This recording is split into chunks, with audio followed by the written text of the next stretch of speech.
अस्सलाम वालेकुम। आज फिर कल उम्मीद करता हूँ फिट होंगे, बेहतरीन होंगे, अपनी लाइफ अच्छे से एंजॉय करोगे। हम तीनों की तरह आज एक और वीडियो और उसका वीडियो का टाइटल है जी विष्णु शंकर जैन अनकाशी मथुरा भोजशाला डिस्प्यूट वक्फ आरएसएस पॉलिटिक्स मोर। आज ये रौनक की वीडियो है जी टीआरपी। और कल हमने देखा था थोड़ा सा इनका जो है ट्रेलर, वो जो इनकी वीडियो की थी। तो अभी जो है वीडियो लेके आए हैं कि अब पूरी वीडियो देखेंगे और उस पे जो है अपना रिव्यू देंगे। और मेरा नाम राणा मोहम्मद, जो मेरे साथ है मोहम्मद समीर खोखर। मलिक शक्लानी पास होगा। तो देख रहे हैं द रौनक पॉडकास्ट। कहते हैं भगवान सबको उनके हक का देता है, लेकिन भगवान के हक का क्या? आज के जो हमारे गेस्ट हैं वो भगवान, उनके भक्तों और भगवान के मंदिरों के हक के लिए लगातार लड़ते आए हैं। राम मंदिर हो, ज्ञानवापी हो, मथुरा हो या भोजशाला हो, जहां मंदिरों के हक की बात होती है वहां विष्णु शंकर जैन जी का नाम जरूर आता है। ये बड़े वकील हैं, टेम्पल एक्टिविस्ट हैं और लगातार मंदिरों और धर्म के लिए लड़ाई लड़ रहे हैं। आज के पॉडकास्ट में बहुत सारी बातें होंगी, कुछ ऐसे केसेस में हम डिस्कस करेंगे जो आज तक शायद आपने सुने भी ना हो।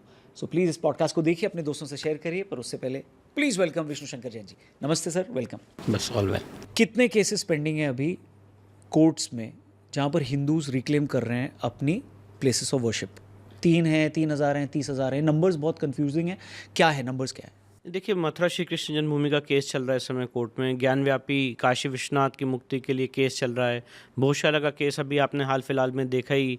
इसी तरह से ताजमहल हो गया, कुतुब मीनार हो गया, टीले वाली मस्जिद हो गया, संभल के लिए जो हरिहर मंदिर है उसके लिए केस चल रहा है। और भी बहुत सारे लोगों ने अलग अलग जगह उत्तर प्रदेश में कुछ केसेस डाल रखे हैं, कुछ केस साउथ इंडिया में चल रहे हैं।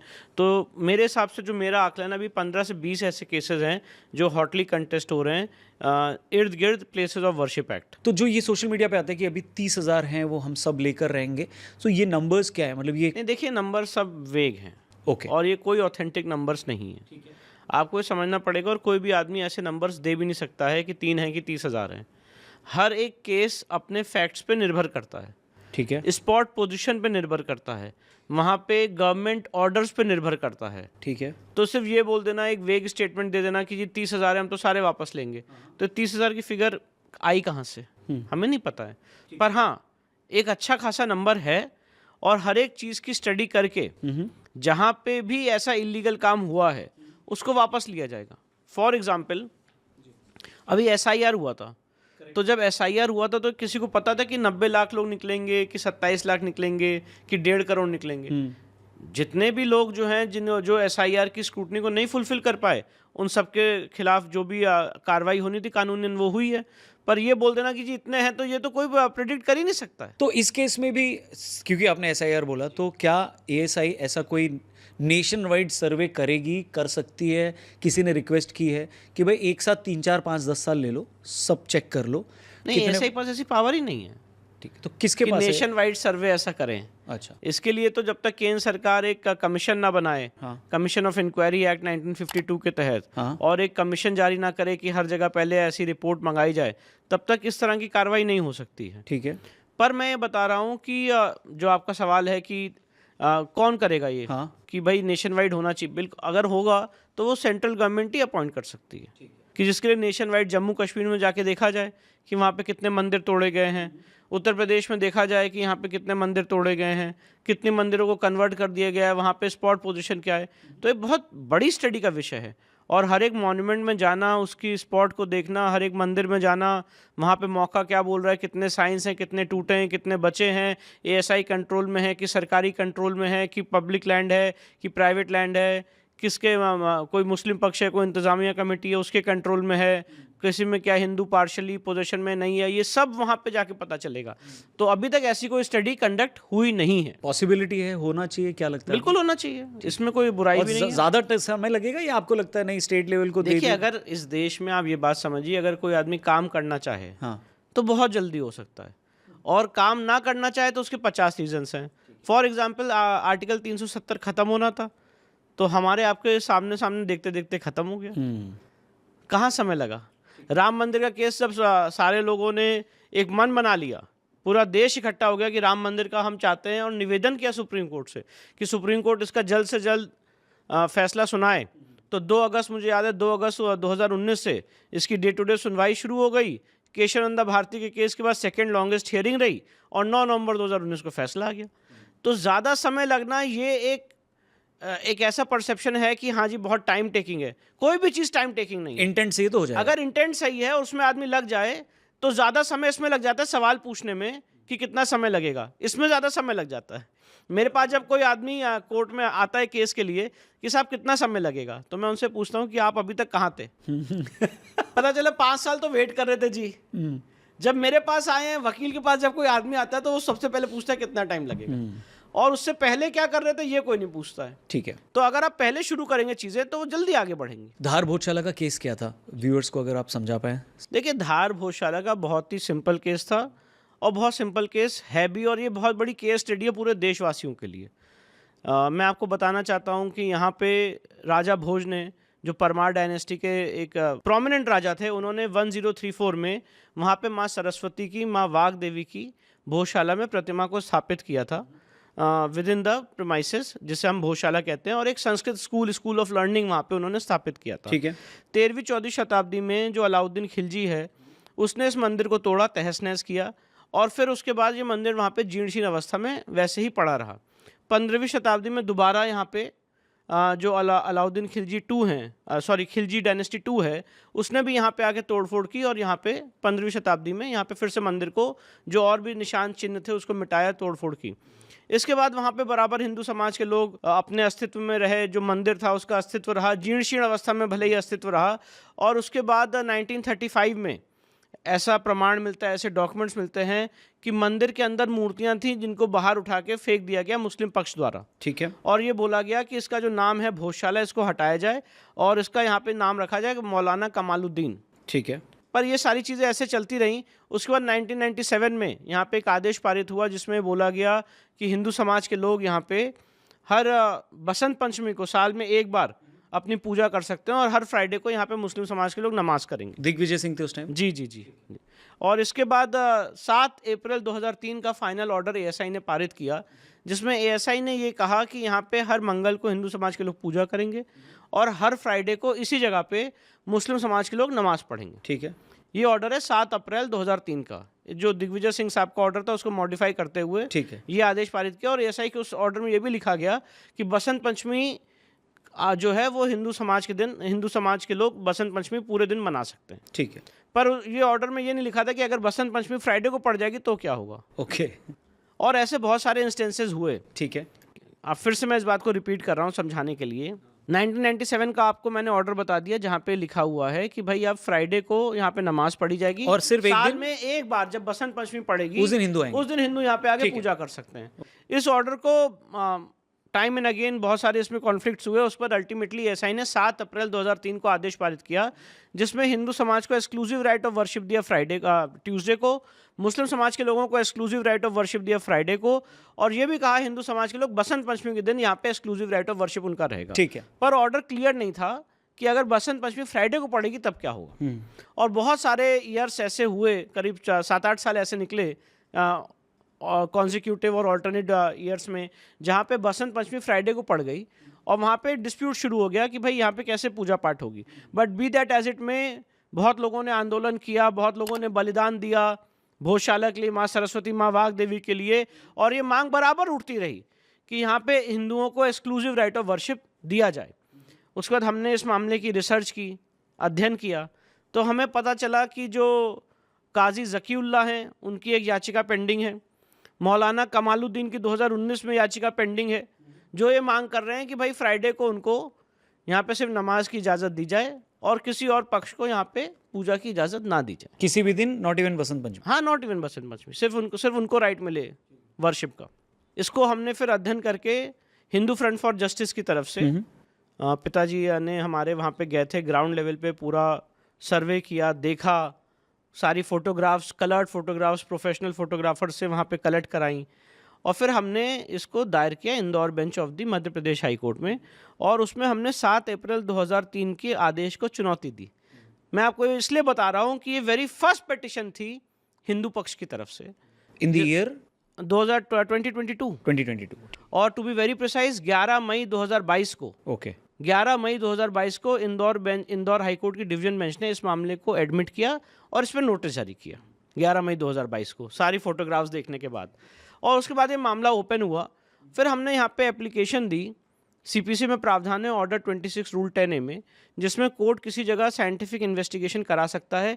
स्पॉट क्या बोल रहा है, मौका क्या बोल रहा है, वहाँ पे क्या अवशेष हैं, क्या उसके प्रूफ्स हैं, इसके लिए कोर्ट एक साइंटिफिक रिपोर्ट ले सकता है। ठीक है। और 11 मार्च 2024 को, to be very precise, honourable justice Dharmadhikari साहब की खंडपीठ ने इंदौर बेंच के इस मामले में ASI सर्वे का आदेश दिया। ओके। वहाँ से केस और ओपन हुआ। और फिर जब ASI की टीम वहाँ पे गई, 98 डेज़ का ASI ने वहाँ पे सर्वेक्षण किया, काफ़ी एक लंबा सर्वेक्षण रहा, दोनों पक्ष वहाँ पे स्पॉट पे मौजूद रहे, पूरी कार्रवाई की फोटोग्राफी वीडियोग्राफी हुई, फिर ASI ने 2100 पन्ने की रिपोर्ट सबमिट की। ठीक है। इन द मीन टाइम इस 11 मार्च 2024 के आदेश के खिलाफ जो मुस्लिम पक्ष है, मौलाना कमालुद्दीन का पक्ष है, वो सुप्रीम कोर्ट चला गया और सुप्रीम कोर्ट ने कहा कि ASI अपना सर्वे तो करता रहेगा पर कोई ऐसा काम नहीं करेगा जिससे स्ट्रक्चर डैमेज हो या वहाँ का कैरेक्टर बदले, और हाईकोर्ट अभी इस रिपोर्ट के परसुएंस में आगे नहीं बढ़ेगा। तो एक तरह से हाईकोर्ट की प्रोसीडिंग्स पे सुप्रीम कोर्ट ने स्टे लगा दिया। ओके। फिर उसके बाद मैं आपको बताना चाहता हूं कि 22 जनवरी 2024 को, 22 जनवरी 2026 को मैंने एक एप्लीकेशन लगाई कोर्ट में, जिसमें मैंने बताया कि इस साल जो बसंत पंचमी पड़ रही है 23 जनवरी को, वो फ्राइडे के दिन है और वहाँ पे डिस्प्यूट होने की संभावना है, क्योंकि हमें तो 7 अप्रैल 2003 के तहत एक्सक्लूसिव राइट ऑफ वर्शिप दिया गया है और इसलिए हमें आज पूरा दिन पूजा पाठ करने की इजाज़त दी जाए। तो सुप्रीम कोर्ट ने उस एप्लीकेशन को अर्जेंट बेसिस पे सुना 22 जनवरी को, और कोर्ट ने कहा कि अखंड पूजा का हम आपको अधिकार दे रहे हैं कि आप इस दिन पूरी अखंड पूजा करेंगे, पर उस जगह एक स्पॉट पे मुस्लिम पक्ष को भी हम नमाज पढ़ने की इजाज़त दे रहे हैं। पर साथ ही साथ सुप्रीम कोर्ट ने कहा कि हम ये पूरा मामला वापस हाई कोर्ट भेज रहे हैं कि इसका निस्तारण कर दिया जाए, इसको फाइनली डिसाइड कर दिया जाए। इस जो रिट याचिका हमारी वहाँ हाई कोर्ट में पेंडिंग थी, और भी जो काजी जकीउल्लाह, मौलाना कमालुद्दीन, अंतर सिंह, कुलदीप तिवारी, इन सबकी जो रिट याचिका पेंडिंग है, सबको साथ में सुन के इसको फाइनल, तो जो स्टे था वो ओपन हो गया, वो स्टे हट गया। हाँ। सुप्रीम कोर्ट का स्टे हट गया। और अभी एक बात और बहुत महत्वपूर्ण है, ये जो स्टे लगाया था और इस मामले को सुप्रीम कोर्ट की एक बेंच ने प्लेसेस ऑफ वर्शिप एक्ट के बैच ऑफ पिटिशन से कनेक्ट कर दिया। ओके। ये बात बहुत महत्वपूर्ण है, बहुत जानने वाली है। तो ऐसा नहीं है कि प्लेसेस ऑफ वर्शिप एक्ट के बारे में पता नहीं था किसी को। इस मामले को प्लेसेस ऑफ वर्शिप एक्ट से टैग किया गया था और उसके बाद सुप्रीम कोर्ट ने इसको रिमांड किया हाई कोर्ट को कि इसका आप निर्णय दीजिए। इसके बाद हाई कोर्ट में इस मामले की सुनवाई हुई और अभी बहुत ही Indore bench of the Madhya Pradesh high court ने बहुत ही ऐतिहासिक फैसला दिया है। राम मंदिर के बाद ये दूसरा ऐसा निर्णय है जो अपने फाइनल निष्कर्ष पे पहुंचा है, फाइनल डिसीजन आया है। ज्ञानव्यापी में, मथुरा श्री कृष्ण जन्मभूमि में, कुतुब मीनार में, ताजमहल में इंटरिम ऑर्डर्स होते रहे, उसके खिलाफ 3 टायर का सिस्टम है, तो हाई कोर्ट, सुप्रीम कोर्ट, मामला चलता रहा। ठीक है। पर this is the very first case after Ram मंदिर जहां पे फाइनल जजमेंट आया है। और बहुत इसमें इंपॉर्टेंट बात यह है कि मध्य प्रदेश हाई कोर्ट ने 7 अप्रैल 2003 के आदेश का वो भाग जहाँ पे मुस्लिम समाज के लोगों को नमाज पढ़ने की इजाज़त दी गई थी, उसको क्वैश कर दिया, उसको ख़त्म कर दिया, सेट असाइड कर दिया, और हिंदू समाज के लोगों को एक्सक्लूसिव राइट ऑफ वर्शिप दिया। और इस ऑर्डर की कंप्लायंस में जो लोग पूछते हैं कि गवर्नमेंट क्या कर रही है, बहुत सारे बुद्धिजीवी हैं जो मैं उनका नाम नहीं लेना चाहता हूँ कि क्या कर रही है, इस ऑर्डर की कंप्लायंस में ASI ने इमीडिएटली एक्ट अपॉन किया, मध्य प्रदेश हाई कोर्ट के ऑर्डर की कंप्लायंस की और हिंदू समाज के लोगों को एक्सक्लूसिव राइट ऑफ वर्शिप दिया कि आपको अनरिस्ट्रिक्टेड एक्सेस हम दे रहे हैं। और ये कोई भावनात्मक बात नहीं है, this is as per section 18 of the act of 1958। Okay. तो आज की डेट में जो भोजशाला का केस है वो मेरिट्स पे बहुत स्ट्रांग है। जो मैंने आपको अभी पूरी बात बताई कि हिस्टोरिकल प्रमाण मिलता है वहाँ पे मंदिर तोड़ने का, ऐसे कितने प्रमाण हमने कोर्ट में दिए। तो ये जो 2100 पेज की ASI की रिपोर्ट है उसमें आप कह रहे हैं ये सारी चीज़ें हैं? बिल्कुल, उसमें भी हैं कि वहाँ पे किस तरह से सर्पबंदी इंस्क्रिप्शन मिला कि जैसे किसी को संस्कृत पढ़ाई जाती है तो उसके लिए बहुत इजी फॉर्म में इंस्क्रिप्शन लगा हुआ है, वो है जो माँ सरस्वती, माँ वाग देवी की जो मूर्तियाँ इस समय ब्रिटिश म्यूजियम लंदन में रखी हुई हैं, उसके जो शिलालेख हैं, उसके जो इंस्क्रिप्शंस हैं, वो सारी चीज़ें हैं। क्या क्या वहाँ पे हिंदू देवी देवताओं की फ़ोटोज़ मिली वो हैं। ASI ने ये भी रिपोर्ट दी कि वहाँ पे जो पिलर्स और पिलास्टर्स है ये एक हिंदू मंदिर का पूरा पार्ट है। तो बहुत ही एक्सटेंसिव रिपोर्ट दी गई है ASI द्वारा। और हमने जब कोर्ट में बहस की थी तो हमने कोर्ट में बताया था मैंने स्वयं इस मामले में कोर्ट में मैं अपीयर हो रहा था, तो मैंने बताया था कि किस तरह से यहाँ पे इतने सारे हमारे हिंदू देवी देवताओं के चिन्ह मिटाए गए हैं, किस तरह से यहाँ मंदिर तोड़ने का प्रमाण मिलता है। और सबसे मज़ेदार बात बताऊँ आपको, जो मौलाना कमालुद्दीन की तरफ से काउंटर एफिडेविट कोर्ट में दाखिल हुआ, उसमें उनके खुद के डॉक्यूमेंट लगे हैं कि यहाँ पे मंदिर तोड़ा गया। जो मुस्लिम पक्ष है उसने जो कोर्ट में एफिडेविट फाइल किया था, उसमें स्वयं ऐसे उन्होंने कितने दस्तावेज लगाए हैं जिसमें लिखा हुआ है कि यहाँ पे मंदिर तोड़ी गई। तो ये तो उनको मंदिर वो तोड़ना- इग्नोरेंट थे, पता नहीं था या कैसे, या अब ये तो उनकी लीगल टीम जाने कि भाई उन्होंने क्या काम किया है, पर जो एफिडेविट है वो मेरे पास रिकॉर्ड पे है और मैंने इस पे कोर्ट में आर्गुमेंट भी किया है कि खुद ही बोल रहे हैं? कि वो खुद ही कह रहे हैं कि यहाँ पे मंदिर तोड़ी गई। तो सवाल यहाँ पे जो बहुत मूलभूत सवाल है वो ये है कि क्या मंदिर तोड़ के मस्जिद बनाई जा सकती है, और अगर नहीं बनाई जा सकती है तो आप कैसे वहाँ पे हमें एक्सक्लूसिव राइट ऑफ वर्शिप नहीं देंगे। देखिए पूरी जो बात है ना, जितनी बातें मैं आपके सामने रख रहा हूँ, इसमें कोई भी चीज़ भावनात्मक नहीं है। हर एक चीज़ रिसर्च बेस्ड है। ठीक है। हर एक चीज़ के पीछे एक लॉजिक है, एक रीज़न है, और हर एक चीज़ के पीछे एक सच्चाई है। सच्चाई वो कि वहाँ पे जो मौका बोल रहा है, सच्चाई वो कि जो पूरी सिविलाइजेशन, पूरी सभ्यता ने 1000 साल का दंश झेला। अगर हम राम मंदिर में आज बात कर रहे हैं तो 1528 में हम लोग पीछे गए कि बाबर ने क्या किया था। जब हम भोजशाला की बात कर रहे हैं तो हम 1034 में चले गए। और कोर्ट ने जो 13वीं शताब्दी में अलाउद्दीन खिलजी ने गलत काम किया था, आज इतने सदियों के बाद उस चीज़ को मेटा है, उस चीज़ को ख़त्म किया है। और ये एक बहुत बड़ा मैसेज है एक डेमोक्रेटिक सेटअप में, जो मुझे लगता है हमारी जुडिशरी और हमारा देश पूरे विश्व को दे रहा है कि pen is mightier than the sword. कलम की ताकत तलवार की ताकत से बड़ी होती है। विष्णु जी, एक चीज़ मेरे को समझाइए, बहुत ही मतलब मैं नॉन लीगल एकदम प्रैक्टिकल क्वेश्चन पूछ रहा हूँ। एक पक्ष को बोला जाता है कि आप बार बार रिक्लेम मत करो कि यहाँ पे कुछ था, वो तोड़ा गया, फिर कुछ और बना, फिर आपको वापस चाहिए। ये दूसरे पक्ष को भी समझाया जा सकता है कि अगर टूटा है, दिख रहा है, क्योंकि पूरी कम्युनिटी तो लड़ने नहीं आती, लड़ 4 लोग रहे हैं, एक व्यक्ति कोर्ट आ रहा है, मेरा ये कहना है। तो अगर वो एक मेन पार्टी है तो उस पार्टी को या उनसे रिलेटेड जो 8, 10, 20, 50, 100 लोग हैं, उनको बिठा के फैक्चुअली ये दिखा के कन्विंस नहीं किया जा सकता कि बॉस ये दिख नहीं रहा है तुमको।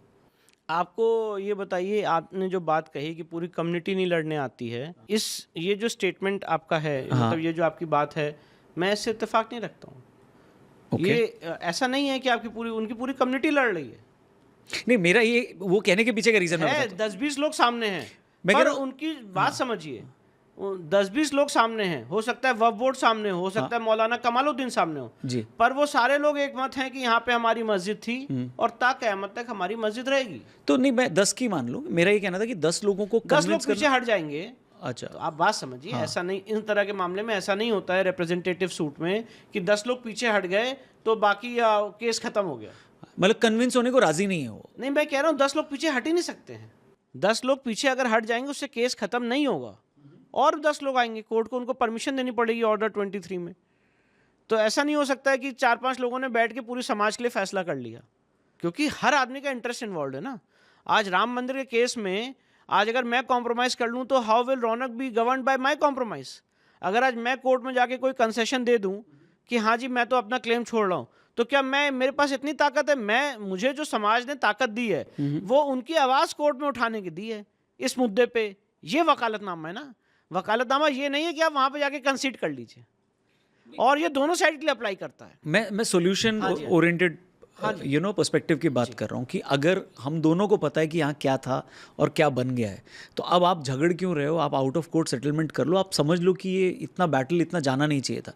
तो आपको लगता है दूसरे पक्ष को समझाना इतना मुश्किल है? नहीं, देखिए, हमने पूरे समझाने का जो पूरा एक दौर था वो हमने राम मंदिर में देखा है। अच्छा, और ऐसा नहीं है कि यहाँ पे ये जितने फैक्टर्स आप कह रहे हैं ये कभी हुए नहीं, एक्सप्लोर हुए नहीं।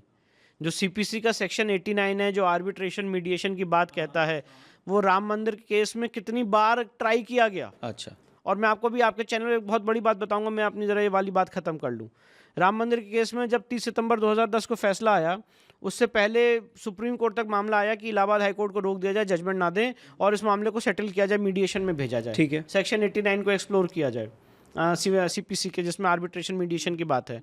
जब आपको याद होगा सुप्रीम कोर्ट मसला आया था तो जस्टिस रंजन गोगोई साहब की बेंच ने इस मामले को मीडिएशन के लिए भेजा था कि जाइए ज़रा अयोध्या में सब लोग बैठिए और आराम से वहाँ पे मीडिएशन करिए, सेटलमेंट करिए। और श्री रविशंकर जी को, जस्टिस कलीफुल्ला को, श्री राम पांचू को, इनको मीडिएटर बनाया गया था और दोनों पक्ष वहाँ पे बैठे थे और वहाँ पे यही बातें हुई थी कि हम और नहीं होने देंगे। ये मतलब आप जो बात कह रहे हैं कि समझाया नहीं गया, तो ये सारी चीज़ें हो चुकी हैं, ये सारी चीज़ें हो चुकी हैं और उनका स्टैंड बहुत क्लियर है, उनका स्टैंड बहुत क्लियर है। और वो बात पे मैं अब आ रहा हूँ, उनका स्टैंड ये क्लियर है कि देखिए हमने तो आपको इजाज़त दे दी कि आप राम मंदिर के लिए लड़ाई लड़ लीजिए, कानूनी हमने इजाजत दे दी, इजाज़त दे दी हमने, ओके ठीक है, we have permitted you. Okay इस बात को जरा समझिएगा। मतलब राम मंदिर, जो लोग कहते हैं राम मंदिर तो दे दिया ना आपको, हाँ तो मैं एक सवाल पूछना चाहता हूं आज आपके चैनल के माध्यम से, कहां दिया राम मंदिर, दिया कहां?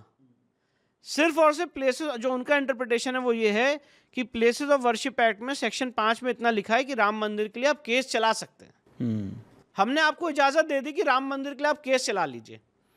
तो ये प्लेसेस ऑफ वर्शिप एक्ट कब आया? 1991 में। राम मंदिर का केस कब से चल रहा है? गोपाल सिंह विशारद ने पहला मुकदमा दायर किया था 1950 में, पूजा के अधिकार का। 1989 में मामला इलाहाबाद हाईकोर्ट ट्रांसफर हुआ, ठीक है, तो 39 ईयर्स तो वहीं बैठा रहा।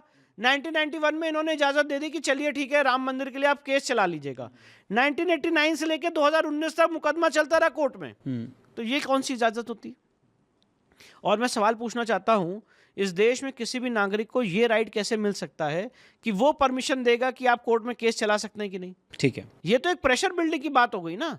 और जो लोग कह रहे हैं कि राम मंदिर तो चलो एक मसला था, हमने कहा कि चलो भाई, कहां छोड़ा? एक भी स्टेज पे नहीं छोड़ा, not even a single stage, thread bare. हर एक स्टेज पे सीपीसी के हर एक चीज का उपयोग करते हुए राम मंदिर केस में विरोध किया गया है, चाहे वो एएसआई सर्वे हो, चाहे वो गवाहियां हो, चाहे वो फाइनल जजमेंट हो, चाहे सुप्रीम कोर्ट में अपील हो, तो कहीं भी नहीं छोड़ा। और उसके बाद भी इतना प्रेशर बिल्ड करने के बाद 5 एकड़ ऑल्टरनेट लैंड लेके तो आप समझिए, आप जो लोग आज जो बड़े बड़े बैरिस्टर्स हैं वो आके बात करते हैं, उनसे पूछिए कि आपने राम मंदिर क्या फोरगो कर दिया था? अगर फोरगो कर दिया था तो फिर 1991 में मुकदमा चलना ही नहीं चाहिए था। 1991 में हिंदू समाज को पूरा मंदिर मिल जाना चाहिए था, पर ऐसा तो हुआ नहीं। उसके बाद तो पूरा मुकदमा चला, थ्रेड बेयर अपोज हुआ, 1/3 का हमने डिवीजन देखा, और उसके बाद 5 एकड़ ऑल्टरनेट लैंड मिल गई, और वहां से कस्में खाई जा रही हैं कि कभी हम जो है दोबारा राम मंदिर को तोड़ देंगे। तो आप बात समझिए, जो आज बात हो रही है समझाने की, इसमें समझाने की कोई बात नहीं है। दिस इज एक सिविलाइजेशनल इशू है और हमें अपनी सभ्यता संस्कृति के लिए लड़ना जरूरी है। किसी भी तरह का जो एक गलत नैरेटिव फैलाया जा रहा है, इसमें फंसने की जरूरत नहीं। आज सबसे बड़ी दिक्कत यह है कि अगर आज बैरिस्टर साहब आके, या जो और भी बड़े बड़े बुद्धिजीवी सो कॉल्ड हैं, वो आके कोई बात मीडिया चैनल्स पे या पॉडकास्ट पे बोल देते हैं, तो उसके बाद जो हिंदू पक्ष है या जो एक रिसर्च है, वो उस नैरेटिव के आगे कहीं ना कहीं दब जाती है। फॉर एग्जाम्पल, आप किसी भी चीज़ में, जैसे ये सारी बातें आज हम लोग कर रहे हैं, इसमें आप देखिए कि उनका फ्रंट लाइन और ये आज मैं आपके चैनल पे ये स्ट्रेटेजी समझाना चाहता हूँ, इसको ज़रा डिकोड करिए और ये आप और आपके दर्शक सुने और देखें कि कितना बड़ा अन्याय हो रहा है हमारे साथ, और ये रणनीति क्या है जिसकी वजह से ये, जैसे आज आप देखते हैं ना, अलग अलग जो आज आर्मी के वेटरन्स हैं वो आके वॉर स्ट्रेटेजी समझाते हैं, मिलिट्री मिसाइल्स पावर समझाते हैं। तो ये ज़रा लीगल स्ट्रेटेजी भी आपको समझने की और आपके व्यूअर्स को समझने की ज़रूरत है। आज इन सारे मामलों में उनका फ्रंट लाइन ऑफ डिफेंस क्या है? Places of worship act. Second layer of defence क्या है? Waqf act. Third layer of defence क्या है? सीपीसी के अलग अलग प्रोविजंस। ठीक है। अब सबसे मज़ेदार बात यह है कि इन सारे तरह के केसेस में कब्जे पे, ये जैसे अगर कारगिल की लड़ाई है तो यहाँ पे वो बैठे हैं जो हमारे दुश्मन हैं, और यहाँ पे हम हैं जी, हमारी इंडियन आर्मी है। तो इन सारी तरह की लड़ाई में जब आप सीपीसी की बात करते हैं तो कब्जे में कौन है? दुश्मन है। हम दुश्मन क्या है? दुश्मन नहीं कहूंगा मैं, कहूंगा मुस्लिम पक्ष है। उस केस में हाँ मुस्लिम पक्ष है। आप कारगिल था ना, हाँ, मैं कह रहा हूँ मुस्लिम पक्ष है, वो यहाँ बैठा है, ठीक है। ज्ञानव्यापी में हमारे शिवलिंग के ऊपर जो वजू हो रहा है वो तो आज सील है, पर कब्जे में तो अभी इस समय तो सील हो गया, पर जो पूरी ज्ञानव्यापी मस्जिद जिसे कहा जाता है, जो ज्ञानव्यापी मस्जिद है भी नहीं, वो तो आज इनके कब्जे में। अब मुझे अगर यहाँ आपको इस टारगेट को अचीव करना है तो सबसे पहले वो यहीं पे, जैसे ही मैं यहाँ पे चढ़ाई शुरू करूंगा तो सबसे पहले बोल देंगे कि यहाँ पे प्लेस ऑफ वर्शिप एक्ट आता है। बात समझिएगा कि साहब आप यहाँ आ ही नहीं सकते, आप इस तरह के मुकदमे कोर्ट में उठा ही नहीं सकते हैं, कोर्ट में केस ही नहीं फाइल कर सकते। मतलब आप देखिए कि अगर जहांगीरपुरी में डिमोलिशन हो रहा है तो वो कोर्ट में जा सकते हैं। वक्फ के ऊपर कोई गलत कानून सरकार ले आई वक्फ अमेंडमेंट एक्ट के माध्यम से, तो वो उसको सीधे सुप्रीम कोर्ट में चुनौती दे सकते हैं। किसी आदमी को बेल नहीं हो रही है तो वो कोर्ट आ सकते हैं। पर हम इन तरह के मामले के लिए कोर्ट नहीं जा सकते हैं। तो ये इनका फ्रंट लाइन ऑफ डिफेंस है। अगर आप इसको ब्रेक करेंगे तो सेकंड लाइन ऑफ डिफेंस आएगा कि ये संपत्ति जो है ये तो वक्फ संपत्ति है, और इसीलिए आप ये हाई कोर्ट या लोअर कोर्ट इसको डिसाइड ही नहीं कर सकती, इसको वक्फ ट्राइब्यूनल भेजिए। ये तो बार्ड है, और once a Waqf always a वक्फ। जब आप इस हर्डल को पार करेंगे तो उसके बाद सीपीसी के प्रोविजन आएंगे, फिर ऑर्डर 7 रूल 11 की एप्लीकेशन आएगी, कुछ ना कुछ बोला जाएगा, ये स्पेसिफिक रिलीफ एक्ट से बार्ड है, इससे बार्ड है, उससे बार्ड है। फिर जब वहाँ से आप उसमें जब ऑर्डर आएगा लोअर कोर्ट का तो उसको चैलेंज करेंगे हाई कोर्ट में, फिर उसको सुप्रीम कोर्ट में कहीं ना कहीं कभी स्टे हो जाएगा।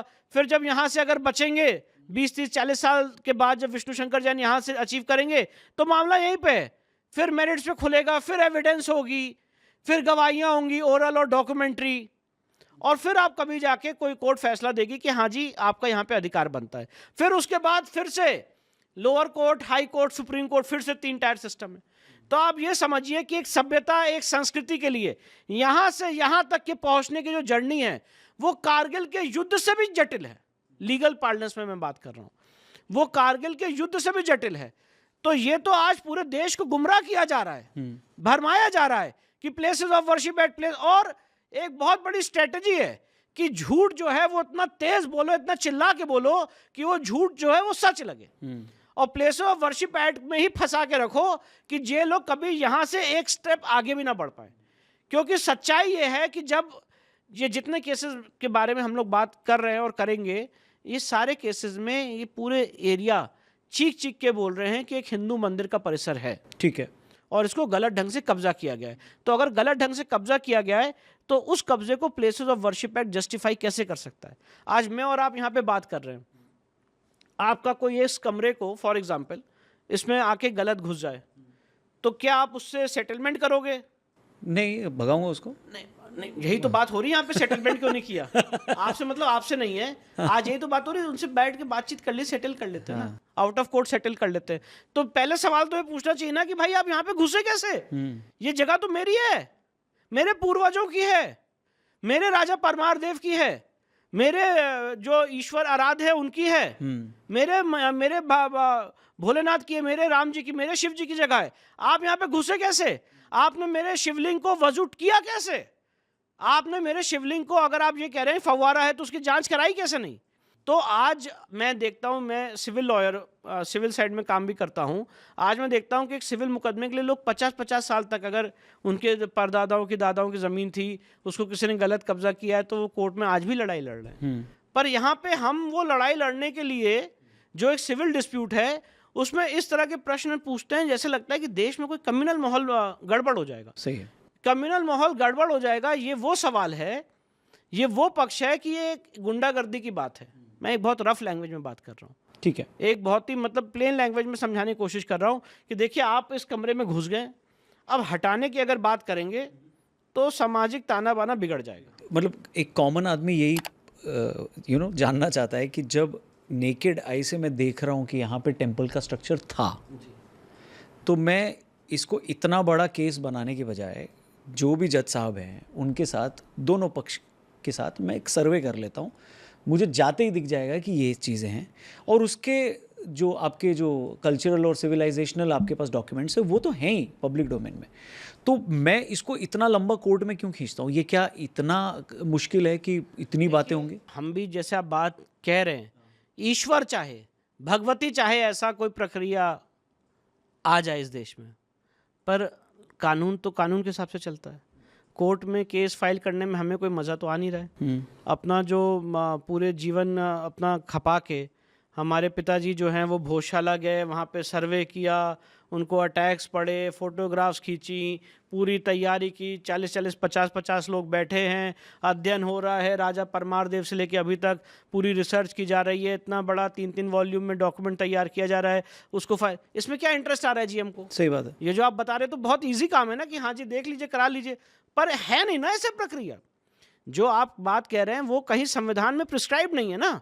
कितने आप आज ये बात समझिए कि आज राम मंदिर के लिए कितने लोगों ने कितने दिन तक आंदोलन किया, भोजशाला के लिए, जहाँ अगर बात की जाए धार मध्य प्रदेश भोजशाला के लिए कितने दिन तक कितने लोगों ने आंदोलन किया। पर यह बात भी राइट विंग को, हिंदू समाज को, एक इंटेलिजेंसिया को, एक इंटेलेक्चुअल वर्ग को समझनी पड़ेगी कि कोर्ट में केस फाइल करना हमारे लिए लग्जरी नहीं है, हमारे लिए मजबूरी है। और एक बात और समझनी पड़ेगी, ये एक स्ट्रेटेजी भी है, क्योंकि अगर आप इसका बीजारोपण नहीं करेंगे तो आंदोलन करने से कभी कोई जगह नहीं मिलती है। ठीक है। अगर आज जी गाइस, और यहाँ पे जो बात हुई है वो ज़्यादा जो है भोजशाला पे बात की गई है। अभी बाकी भी जो है अभी बात होगी, और क्योंकि अभी आगे पॉडकास्ट पड़ी हुई है, लेकिन ये पार्ट वाइज ही हम करेंगे क्योंकि फिर बहुत ज़्यादा लंबी हो जाएगी। आई डोंट नो, बच्चा कोई बाहर साइकिल पे जो आप चेक कर रहा है। हरन चेक कर रहा है या हरन पे बैठ ही गया है, तो बहरहाल आपको शायद आवाज़ ना आए, लेकिन हमें बहुत ज़्यादा आ रही थी।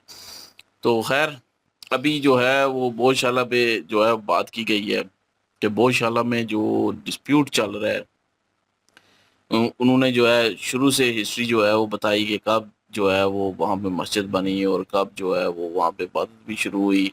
उसके बाद जो मुस्लिम पक्ष है, उनको जो कोर्ट ने इजाज़त दी थी 2003 में कि आप जो है अपना नवे मेरे ख्याल में पहले जो है वो इजाज़त ये मिली हुई थी कि सिर्फ एक साल में एक दिन जो इन अपना सनातन जो धर्म का जो एक त्यौहार है वो आता है, तो वो वहाँ पे अपनी जो है वो पाठ पूजा कर सकते हैं। तो बाकी जुमे वाले दिन जो है वो मुस्लिम पक्ष जो है उनको इजाज़त मिली हुई थी कि वो अपना जुमा पढ़ सकते हैं। तो लेकिन उसके बाद 2003 में ये आया कि मंगल वाले दिन जो है वो अपनी इबादत अपनी पूजा कर सकते हैं और जुमे वाले दिन जो है वो अपनी इबादत कर सकते हैं। लेकिन यहाँ पे विवाद वही मैं सोच भी रहा था, बाद में इन्होंने बात की कि जुमे वाला दिन तो दे दिया, लेकिन साल में जो है वो जो मेन एक उत्सव आता है, हम्म। तो उस उत्सव में जो है वो अगर जुमे वाले दिन आ जाए तो फिर क्या होगा। तो वो बात इन्होंने भी की बीच में कि फिर तो दंगे भी हुए, फसाद भी हुए। उस दिन का कोई मेन जो है वो चीज़ जो है वो रीज़न जो मतलब कि मेन अपना इस डिस्प्यूट को ख़त्म करने के लिए कोई ऐसा कानून नहीं बनाया गया कि जुम्मे वाले दिन क्या होना चाहिए, जब वो मतलब कि साल के बाद जो है उत्सव आ जाए। तो लेकिन ये है कि उस वक़्त फ़साद वही चीज़ें जो हैं वो मुस्लिम कहते हैं कि हमने जुमा पढ़ना ही पढ़ना है, लेकिन जो हिंदू समाज के लोग हैं वो अपना जो है वो जो सुप्रीम कोर्ट या हाई कोर्ट ने जो फ़ैसला सुनाया, कानून है एक बना हुआ कि साल बाद जो उत्सव आ रहा है उसको मनाने की इजाज़त है, तो वो तो मनाएँगे। तो फिर वहाँ पे जो है वो लड़ाई झगड़ा शुरू हो जाता था और उसको जो है उस डिस्प्यूट को ख़त्म ज़रूर करना चाहिए था। तो उसके बाद जो है फिर सारा जो एएसआई हुई, वहाँ पे सर्वे हुआ एक किस्म का, वो सारे पिलर्स और ये सब कुछ जो है वो हिंदू पक्ष में निकला भोजशाला का। तो फिर उन्होंने अपना हिंदू पक्ष के हक में जो है फैसला दिया कोर्ट ने। तो मुसलमानों को जो है वहाँ पे नमाज ना पढ़ने का जो है वो कहा गया। उससे पहले जुमे की नमाज वो पढ़ सकते थे। तो बीच में जो है उन्होंने कहा कि जब वो उत्सव आता है तो उस वक़्त भी जो है जुमे की नमाज एक साइड पे पढ़ लें और बाकी जो है उनका भी जो है त्योहार चलता रहे, सनातन धर्म का भी। तो लेकिन ये वही बात कि विवाद ही था और किसी एक पक्ष में ही जाना चाहिए तो वो बेहतर है, मैं कहूँगा। सेटलमेंट की इन्होंने बात की कि बाय सेटलमेंट हो जाना चाहिए, लोगों को समझाना चाहिए। लोग जो हैं आप मतलब कि आपस में बैठ के दोनों पार्टियां जो हैं उस चीज़ को सुलझा लें, सबूत दें और दूसरा पक्ष जो है वो उस चीज़ को छोड़े जिसके खिलाफ सबूत होंगे। तो भाई इन्होंने बात मैं इनकी बिल्कुल ठीक कहूँगा कि इन्होंने बिल्कुल सही कहा कि अगर बाहर बैठ के सारा कुछ होना होता तो कब का हो चुका होता, लेकिन बाहर बैठ के दोनों पार्टी जो है वो नहीं कर सकती। जब बेशक जितने मर्जी सबूत दे दें, कोई भी समाज जो मतलब कि मुस्लिम समाज के लोग हैं वो उस चीज़ को नहीं छोड़ेंगे। वो अगर वहाँ पे उनकी मस्जिद बनी हुई है तो वो सारी अवाम यही कहेगी कि हमने नहीं छोड़ना। तो कोई भी ये नहीं कहेगा कि ठीक है आप ये ले लें और आपकी बनती है क्योंकि आपने सबूत दे दिए तो ये हो गया वो हो गया, लेकिन वहाँ पे नहीं मानेंगे। मैं हमेशा यही बात करता हूँ कि एक साइड पे वहाँ पे पूजा पाठ भी हो रही है, मतलब कि वहाँ पे ही इबादत भी वो कर रहे हैं।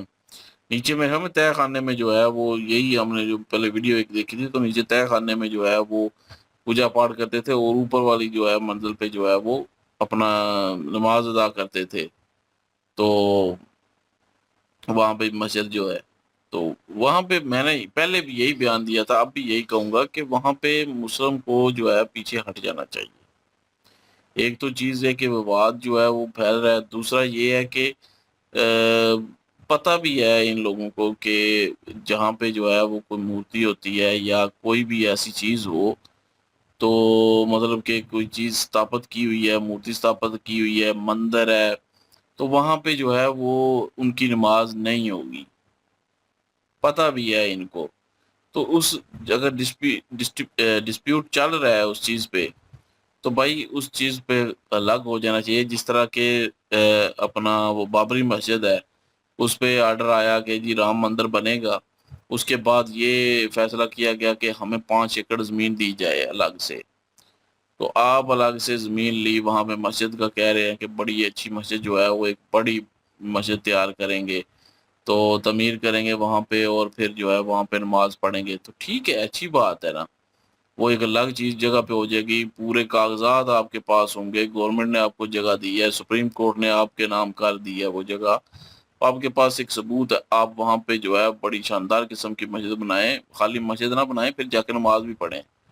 वो इन्होंने पढ़नी नहीं होती, लोगों ने घर ही रहना होता है। तो बस एक जिदबाजी जो है ना, ये बंदे को ले जाती है। मुसलमानों की एक जिद है बस कि हमने ये जगह नहीं छोड़नी। अब राम मंदिर के बदले उनको 5 एकड़ जगह मिली और वहां पे अब ये मस्जिद बनाएंगे। इसी तरह मैं कहता हूँ कि यहाँ पे भी ये कहें कि ठीक है, अगर ये मतलब के सबूत भी मिल रहे हैं कि नीचे जो है वो पिलर जो हैं उसके हिंदू चिन्ह बने हुए हैं, तो वहां पे जो है वो एक किस्म की हिंदुओं की जगह थी वो, तो वहां पे उनका मंदिर था, तो उस जगह को छोड़ देना चाहिए, फसाद ना फैले। दूसरा, आप भाई वही बात के उसके बदले में थोड़ी सी जगह लें साइड पे, लीगल उसके डॉक्यूमेंट आपके पास होंगे, क्योंकि सुप्रीम कोर्ट ने आपको देनी है, उसने ऑर्डर देने हैं। आप ये कहें कि हमें जो है वो दी जाए जगह, वहां पे हम मस्जिद बनाएंगे, वहां पे आप मस्जिद बनाएं, नाम वही रखना है तो वही रख लें, और कोई रखना है तो और रख लें। वहां पे फिर खाली ये नहीं कि मस्जिद बना के तो छोड़ दें, 5 टाइम जाके नमाज भी पढ़े वहां के लोग, फिर वहां पे खाली जुमा ना पढ़ने जाए, वहां पे फिर नमाज भी पढ़े, उसको आबाद भी करें, आबाद रखें फिर उसको। तो लेकिन एक जिदबाजी है ना कि नहीं जी हमने नहीं छोड़नी, छोड़ दी तो ये क्या, मतलब कि वही बात के कमजोर मतलब फील करवाएंगे हम अपने आप को, हम बड़े कमजोर हैं, कोई भी आके दावा करे तो हम दे दें। भाई दावा करने पे बेशक ना दें, अगर कोर्ट में जाता है ये सारा केस जा रहा है, तो एएसआई के द्वारा जो है वो जो सबूत दिए जाएंगे कि वहाँ यहाँ पे ये सबूत है कि यहाँ पे मंदिर था, मंदिर का कोई एक सबूत अगर वहाँ पे कई सबूत मिल जाते हैं, तो फिर उस जगह को छोड़ें और कहें कि हमें अलग जगह दें, हम फसाद या कोई जो है वो ऐसा काम नहीं करेंगे। लेकिन ये लोग जिदबाजी में आ जाते हैं, अड़फस बना लेते हैं उस चीज़ को, और फिर जो है वो दंगे होते हैं, जानें जाती हैं बीच में। तो ज़ाहिर है जब लड़ाई होती है, दोनों पक्ष जो है वो आपस में लड़ रहे होते हैं, तो कोई पता नहीं होता किस पक्ष के लोग जो है, क्योंकि मरना तो दोनों तरफ वालों नहीं है ना, खून तो दोनों तरफ वालों का निकलता है। तो वहां पे जो है लोग जो हैं वो जान से हाथ धो बैठते हैं। तो इससे अच्छा बेहतर नहीं है कि आप अगर साबित हो रहा है कि वहां पे जो है वो टेम्पल था, तो आप जगह लें साइड पे अपनी, बनाएं, तो सुकून से रहें, ना कोई झंझट हो, ना कोई उस पर फसाद हो, ना उस पर कोई पॉलिटिक्स कर पाए, ना उस पर कोई जो है वो किसी किस्म का फसाद फैला पाए, अमन शांति से रहें सारे वहां पे। तो दे दें, मतलब कि अगर वो निकलती है, हाँ नहीं निकलती तो आप केस लड़ें भाई, कि नहीं निकला तो हमारी है बस। फिर जो है वो दूसरे, अगर उसको सबूत नहीं मिलता तो फिर दूसरे पक्ष को जो है वो मतलब कि हिंदू लोगों को भी जो है वो इस चीज़ को समझना चाहिए कि अगर सबूत नहीं मिला या सबूत नहीं है, तो हमें ये जगह जो है वो उस पर क्लेम जो है अपना वापस लेना पड़ेगा। तो फिर जो है फसाद खत्म होगा ना। अगर साबित होता है तो भाई फिर मुसलमानों को वो जगह छोड़नी चाहिए, अलग से एक जगह लेके वहाँ पे मस्जिद तमीर करें, उसको आबाद करें, नमाज पढ़ें, इबादत करें, जो मर्जी करें। लेकिन फसाद फैलाएंगे वहाँ पे तो लोग उनकी जानें जाएंगी, हासिल कुछ नहीं होगा।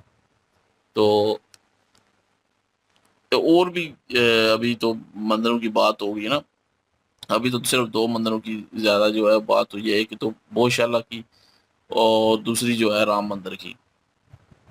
तो राम मंदिर तो जो है मिल गया उनको, क्योंकि सबूत काफी थे भाई के बाबर ने आके वहां पे बाबरी मस्जिद बनाई, तो उसके बदले 5 एकड़ अलग से जगह भी मिल गई। तो यही चीज अगर पहले हो जाती तो जो वहां पे इतने दंगे फसाद हुए, जितने लोगों की जाने गई, वो तो न जाती ना। अगर यही तरीके आराम से जो है सारा कुछ हो जाता, जो कि सुप्रीम कोर्ट ने भी कहा कि ये दोनों पक्ष जो है वो बाहर जाके जो है सुलह करें और आपस में बात करें, टेबल पे बैठें, ताकि क्योंकि टेबल पे अगर वो वहां पे बात क्लियर हो जाती है, अगर मुसलमानों के खिलाफ जो है वो सबूत होते, हिंदू मतलब टेम्पल के लिए होते, तो मुसलमानों को पीछे हट जाना चाहिए था। तो ज्यादा से ज्यादा ये कह देते कि जी हमें गवर्नमेंट जो है वो इतनी जगह दे यहाँ पे इसी एरिया में, तो वहां पे हम जो है वो मस्जिद बनाएंगे, तो हम पीछे हट जाते हैं इस चीज से। यकीन करें सारे फसाद ही खत्म हो जाने थे, कोई किसी की जान ही नहीं जानी थी। लेकिन एक जिदबाजी चल जाती है, और ये जिदबाजी बिल्कुल भी नहीं ठीक है, और ये मुसलमानों को सोचना चाहिए कि जिदबाजी से दूर रहें, अगर निकलते हैं तो दें उनको। बिल्कुल जी, गौशाला को लेकर ये मुद्दा चल रहा है। और आरजे रौनक भाई जिस तरह से अपनी एक कह लें कि राय दे रहे हैं, वो तो इस हिसाब से दे रहे हैं कि यार आप कोर्ट में लेकर गए मसले को, तो वो केस चलेगा, आगे जाके दोनों पक्ष जो हैं वो अपनी अपनी तरफ से दलाइल देंगे, तो टाइम लग सकता है। तो उससे बेहतर यही है कि हिंदू पक्ष और मुस्लिम पक्ष जो है वो दोनों आपस में साथ बैठे और कंप्रोमाइज कर लें कि ये साबित हो जाए अगर, क्योंकि हिंदू जो लोग हैं उनके पास सबूत हैं इस चीज़ को लेकर कि गौशाला जो है वहाँ पे पहले से ये सारी जो सनातन की चीज़ें हैं वो मौजूद थी, वहाँ पे सनातन के हवाले से मूर्तियाँ मौजूद थी, सब कुछ मौजूद था। लेकिन खलीजी जो आए हैं तो उन्होंने आके फिर उस मंदिर को तोड़ा और वहाँ पे जो है ये इमारत जो है वो बनाई है। तो इस चीज़ को खिलजी ख़त्म होना चाहिए। खिलजी खिलजी, अलाउद्दीन खिलजी जो है, अलाउद्दीन खिलजी के जो बाद में भी आए थे, पहले अलाउद्दीन खिलजी हाँ आए थे। मुख्तार खिलजी होगा फिर, क्योंकि पार्ट 2 वही है, हो सकता है वही हो। लेकिन जो भी हुआ, जैसे भी हुआ, जितने भी ये आक्रमण करने वाले लोग थे, इन्होंने वहां पे मंदिर तो तोड़े। इस चीज को लेकर तो वो ये भाई साहब बता रहे हैं, इन्होंने कहा है कि जो डॉक्यूमेंट्स लेकर मुस्लिम आए हैं, जो उन्होंने कोर्ट में पेश किए हैं डॉक्यूमेंट्स, उन डॉक्यूमेंट्स के अंदर लिखा हुआ है कि पहले यहाँ पे मंदिर था और इस मंदिर को तोड़ा गया और मंदिर तोड़ने के बाद ये बनाई गई है। तो इस वजह से फिर ये तो वैसे साबित हो जाता है। लेकिन बात ये है कि दोनों पक्ष अगर बैठ के आपस में कॉम्प्रोमाइज करते हैं, तो जो कॉम्प्रोमाइज करने वाले लोग होंगे उनको काफी ज्यादा खतरात का सामना करना पड़ सकता है, क्योंकि जाहिर सी बात है आम लोग ही उनके फैसले को ना माने, वही उठ के उनके खिलाफ हो जाए। तो अगर कोई कोर्ट फैसला करता है तो उस चीज को सबको मानना असल पड़ता में है। ना ये एक जो वर्शिप एक्ट लगा था ना 1991 में शायद, कि जो जमीन जो है 1947 से पहले जिसके पास थी उसी के पास रहेगी, मतलब कि ये मंदिर हो गया, मस्जिद हो गया, उस पर कोई भी जो है वो क्लेम नहीं कर क्लेम नहीं कर सकता। मुस्लिम जो है ना उस चीज को आगे लेके आ जाते हैं ना, कि जी ये पहले से थी इसलिए हम ये चीज नहीं छोड़ सकते। मतलब बेशक वो मंदिर पे बनी है, लेकिन ये जी है कानून पास हुआ था तो इसलिए हम नहीं छोड़ सकते। तो भाई छोड़ें, फसाद ना फैलाएं, झगड़ा ना करें, अपनी अलग जगह लेके जो है मस्जिद बनाएं। हाँ, तो इस चीज को लेकर सनातनी ये कह सकते हैं कि चले ठीक है, मान लेते हैं कि 1947 से ये कानून बना, लेकिन क्या उससे पहले ये कानून था कि आप मंदिर तोड़ के मस्जिद बना सकते हैं? तो ये चीजें भी तो लेकर आई जा सकती हैं। लेकिन बात ये है कि जो मुसलमानों के पास जितनी भी इस तरह की जगह हैं जहाँ पे पहले मंदिर मौजूद थे, वहां भी अगर कोई मस्जिद बनी है तो ज़ाहिर सी बात है उस मस्जिद को इस्लामिक तरीके से भी जो है वो नहीं माना जा सकता। इस्लामिक तरीके से भी अगर देखा जाए तो वहाँ पे मस्जिद नहीं होनी चाहिए। तो इसलिए जितनी भी सनातन धर्म से अटैच जगह हैं, इन्होंने 15-20 केस बताए हैं अभी जो चल रही हैं, और वो सारे के सारे बता रही हैं कि वो सनातन धर्म के हवाले से बड़े अहम माने जाते हैं। लोगों का एक यकीन जो है, लोगों की एक कह लें कि धार्मिक जो चीज़ें हैं, धार्मिक जो जज़्बात हैं, भावनाएँ हैं, वो उन सब के साथ जुड़ी हुई हैं। उसमें काशी भी आ जाता है, मथुरा जो है वो भी आ जाता है। और उसके बाद और भी कई सारी चीज़ें हैं, कई जगह ऐसे हैं, कई स्थान ऐसे हैं, जिनको लेकर ये सारा सिलसिला जो है वो चल रहा है। तो ये केस जो है जब सुप्रीम कोर्ट में हल होते हैं तो उसके बाद कोई भी टिप्पणी नहीं कर सकता। अगर खुद कंप्रोमाइज़ करेंगे, तो आने वाले टाइम में फैसले जो हैं वो चेंज होते रहते हैं। इसलिए तरीकाकार जो कानूनी है ना, मेरे ख्याल में वही बेहतर है और मुस्लिम जो हैं, जो भी उनके पास दलाइल हैं, जहाँ पे लगेगा कि मुस्लिम ठीक है, वहाँ पे कोर्ट जो है वहाँ पे जो अदालत है उनका साथ देगी। क्योंकि अदालत ने तो भई ये नहीं देखना कि ये हिंदू है या मुस्लिम है। अदालत ने तो ये देखना है कि जिसके पास सबूत हैं, जो सच्चा है, उसी का साथ देंगे। बिल्कुल जी। जो चीज़ें देखने लायक हैं भाई, वो बीच में डिस्कस कर रहे थे कि भाई ये आरजी रौनक का सवाल था। ये आराम से कह लें कि बाहर से ही अदालत में जाने की ज़रूरत नहीं है। तो आउटसाइड भी ये डिसाइड हो सकता था, बात रिज़ॉल्व हो सकती थी। तो सवाल ये पैदा होता है भाई, अगर आप कोर्ट में जाते हैं तो फिर वहाँ पे वो भाई कोर्ट जो है आपकी सुनी-सुनाई बातें, ये चीज़ें जो है उन पे अमल-दरामद नहीं करता। एक प्रोसेस है बहुत लंबा। वो खुद जो है एक लॉयर हैं, तो वो भाई उस लैंग्वेज में समझा रहे थे कि ये स्टेप है और आपने करने हैं। उसके बाद और सबसे इम्पोर्टेंट चीज़ भाई, वो सबूत मांगते हैं। कोर्ट में आप सबूत देंगे और हो सकता है 1 नहीं, 2 नहीं, 3 डेट के ऊपर आपको कह लें कि एक दिन आप हाज़िर हुए हैं और दूसरा पक्ष भी आया है, बातचीत हुई, डेट मिल गई, अगली डेट मिल गई, फिर डेट मिल गई और हर डेट के ऊपर आपने अपने केस को स्ट्रॉन्ग करना है with proof, with authentic proof. तो वो ऑथेंटिक प्रूफ जो है, वो पता नहीं कितने सफ़ों का वो जो उन्होंने इन्वेस्टिगेट किया, वो पुलिस वालों का वो जो बता रहे थे, उनके पास वो प्रूफ था कि भाई ये चीज़ें निकली हैं और कोर्ट के पास भाई विद रिटन प्रूफ जो है वो चीज़ गई है। और वो जिस तरह वो कह रहे थे कि बहुत सारी चीज़ों में हमने जो है खुद जो है मेरे पिता ने उसमें अपना किरदार अदा किया। और ये चीज़ें जो हैं ये विद प्रूफ, ये तो एक बात होगी कि भाई आपने कोर्ट में जाना है, आपने केस जो है वो दायर करना है, आपने केस जीतना है, आपके पास प्रूफ है। एक चीज़ है जो मुस्लिम पक्ष के वे से जो एज़ अ मुस्लिम मैं कहूँगा कि किसी और की जगह पे नाहक कब्ज़ा करना, ठीक है? और उसके ऊपर भाई मैं मस्जिद की बात नहीं करता, मैं कुछ भी क्रिएट करता हूँ, ठीक है? वो भाई मेरे उस कह लें कि रिलीजन में वो काबिल कबूल नहीं है। मेरा ज़मीर किस तरह कबूल करेगा भाई उस चीज़ को, ठीक है ना? वो मेरे लिए फिर हराम होगा। तो वो जो चीज़ है ना ये, तो वहाँ पे तो कोई इबादत और आपकी वो जो आप पैसा कमा रहे हैं या कुछ आपने ऊपर क्रिएट किया है, तो वो पैसा भी जो है वो भी हलाल कर रही है, वो भी हराम का है। और वो जो है आपको पता होगा कहीं न कहीं आपका ज़मीर मलामत करेगा। वहाँ पे प्रूफ निकले हैं अब वहाँ के मंदिर के, और उन्होंने बताया है कि वहाँ पे चीज़ें निकल रही हैं।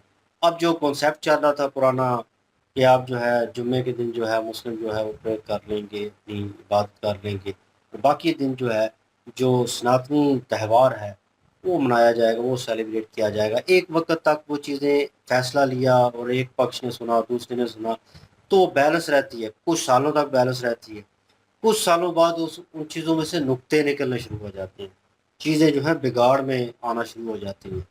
तो उसको रिज़ॉल्व करना बड़ा ज़रूरी है, उन दरारों को भरना। कि जैसे वो जुम्मे के दिन ही उनका त्यौहार आ गया, तो उसका क्या मतलब है, अदालत में एकदम से फ़ैसला ले गए और वो कोर्ट में पता नहीं कितने घंटे लगाकर उस कन्वर्सेशन को सुना दोनों दोनों पक्षों की कि यार ये क्या चल रहा है, ये क्या हो रहा है, ये रिज़ॉल्व भी नहीं हो रहा अभी तक, इसको क्यों नहीं रिज़ॉल्व किया जा रहा? सोचो इस चीज़ के बारे में, देखो इस चीज़ को, ठीक है? तो फिर सारी सिचुएशन जो है फिर एकदम से जो है सामने आ गई। क्यों? वो कुछ साल पहले तो रिज़ॉल्व हो चुका था फैसला कि दोनों पक्ष जो है कह लें कि बाँटेंगे उस जगह को, डिवाइड था। तो अब एकदम से ये सिचुएशन क्यों आ गई? तो यहाँ पे एक वोकला जो है वो अपनी एक नज़रिया जो है वो पेश कर रहा है कि ये चीज़ें जो हैं वो आहिस्ता-आहिस्ता बिल्ड करती हैं। वो जो नैरेटिव है ना 1947 वाला, वो इस वक़्त उन्होंने जो एक एट द एंड वो जंग का एक कह लें कि नज़रिया देकर, ठीक है, एग्ज़ाम्पल देकर वो एक बताया ना कि ये चीज़ है और ये यहाँ से ऊपर नहीं आ सकते और उनके मुताबिक आप केस ही नहीं कर सकते उनके ऊपर। तो वो यहीं पे आपको रोक देते हैं इसी चीज़ को लेकर। लेकिन फिर हमने भाई बाकायदा बातचीत की और हमने वो हासिल किया। और मेरे ख्याल में हम 100 बार कह चुके हैं इस तरह की हर एक वीडियो में, ठीक है, कि भाई जहाँ पे अगर मंदिर के विशेष मिलते हैं, चीज़ें मिलती हैं, तो भाई वहाँ पे मंदिर था और वो जगह उनको मिलनी चाहिए। और एज अ मुस्लिम कहूँगा कि भाई अगर मेरे हैंड में, मेरे हाथ में भी वो चीज़ें हो ना, तो मैं भी कहूँगा वहाँ पे ज़मीन आपको मिल रही, आप साइड पे मस्जिद क्रिएट कर सकते हैं, आप बना सकते हैं, आपको जगह प्रोवाइड की जा रही है, आपको सहूलतें प्रोवाइड की जा रही हैं, आप करें, वहाँ पे बनाएं।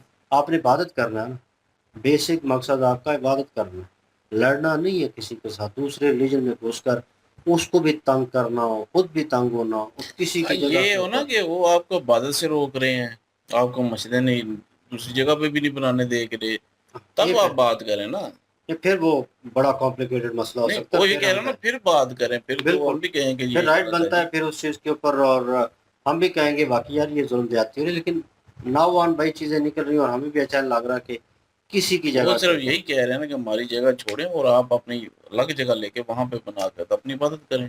वो जो इबादत है से तो कोई नहीं रोक रहा। राम मंदिर का जिक्र हुआ था, तो उन्होंने कहा कि इतने एकड़ जो है वो दे दी हमने 5 ज़मीन। एकड़। 5 एकड़ का जिक्र हुआ, तो 5 एकड़ के बाद उन्होंने बीच में एक छोटा सा जुमला जो है वो कहा कि अब ये अगेन कुछ लोग जो है उनको चुल मच रही है, कह रहे हैं कि हम राम मंदिर जो है उसको डिस्ट्रॉय करेंगे। वाई मतलब कि तो वो कह रहे हैं कि जब हमारी हुकूमत कभी आएगी जिंदगी में, मतलब 100 साल बाद आए, 50 साल बाद आए, तो तो वही ना, उस हुकूमत में हम जो है वो गिरा देंगे। मतलब एक विवाद तो उठ खड़ा हुआ ना, मतलब गवर्नमेंट ने फैसला दे दिया है, लोगों ने मान लिया है, ठीक है, आपको जगह प्रोवाइड की जा रही है, अब वहाँ पे क्रिएट करें। इधर राम मंदिर बना हुआ, उधर आप अपनी मस्जिद क्रिएट करें। लेकिन लोगों का वो जो नैरेटिव है ना, वो कुछ लोगों का ठीक ही होगा, लेकिन जो इक़्तिदार में लोग बैठे होते हैं ना, होल्ड कर रहे होते हैं, वो कहीं न कहीं पता नहीं अपनी कुर्सी को देखते हैं, किस चीज़ का लालच होता है, ये क्या करते हैं, वो उस चीज़ में इन्वॉल्व होकर ऐसी गलतियाँ करते हैं, जो जो कह लें कि सारा सिस्टम जो है वो उसको ख़राब करते हैं। लेट्स सी, देखते हैं आगे, अभी पॉडकास्ट जो है वो चलेगी, और अच्छे सवाल जवाब हो रहे हैं, और आप क्या ओपिनियन रखते हैं कमेंट सेक्शन ओपन आपके लिए। इनकी वीडियो की लिंक भी डिस्क्रिप्शन में मौजूद होगी, प्लीज़ इनके थ्रू हमें भी सपोर्ट कर दीजिएगा। इंशाल्लाह मिलते हैं नेक्स्ट वीडियो में, अपना क्या रखिएगा, वो याद रखिएगा, तब तक के लिए अल्लाह अल्लाह हाफ़िज़, हाफिज, पीस। पीस।